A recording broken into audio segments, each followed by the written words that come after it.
MC Jagger doğdu kovam.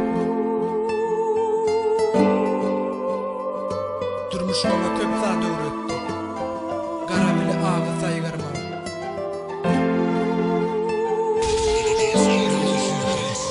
Yırtakır epişken ömrünü elimde kara kalam. Yazdım öldürmüşümü duydum. Uzaktan gelen salamı humanın yüzünü. Neredecek şemal elimde füygüm vardı. Sevgini durmuş işimle gönlüm vardı. Bir yarına elimle elinde durşun benim bir gün kâbeme kabulama. Tüy yarıma yalancı bana. Nece durum salsa da saylap bilerim. Öz yolumu yokurdaki bir yeri var. Bulur bana yardımcı ey Allah'ım. Kömür etme küyseyen durmuş köprüsü dökülse bir gün. Duygularım bağlanıp çıtap bilmez ağlasa mehriman kâbem. Sen var ağlama. Durmuş bana neç oyun kursa da durmuş benim. Umudunu üstse de sen deyip gelirim. Sen benim ömrümün direği. Doğdu kofam durmuş bana neç oyun kursa da durmuş benim. Umudunu üstse de sen deyip gelirim. Sen benim ömrümün direği.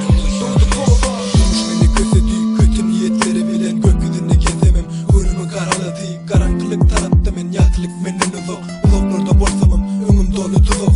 Doydum şu yalancıdan yalnızlıktan yanan men. Yakınıma yetmedim yanım otlar içinde. Çelik koymadılar korkup damardan tuttular. Tutun yeri acıdı yüreğim ağladı. Aytacaktım derdimi aytmana dertleşik derdime derman.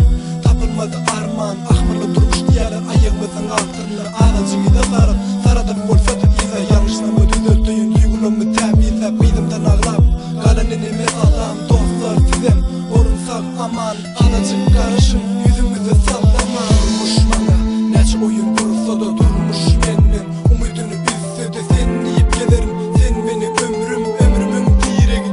Doğdu kofam durmuş bana neç oyun kursa da durmuş benim. Umudunu üstse de sen deyip gelirim. Sen benim ömrümün direği.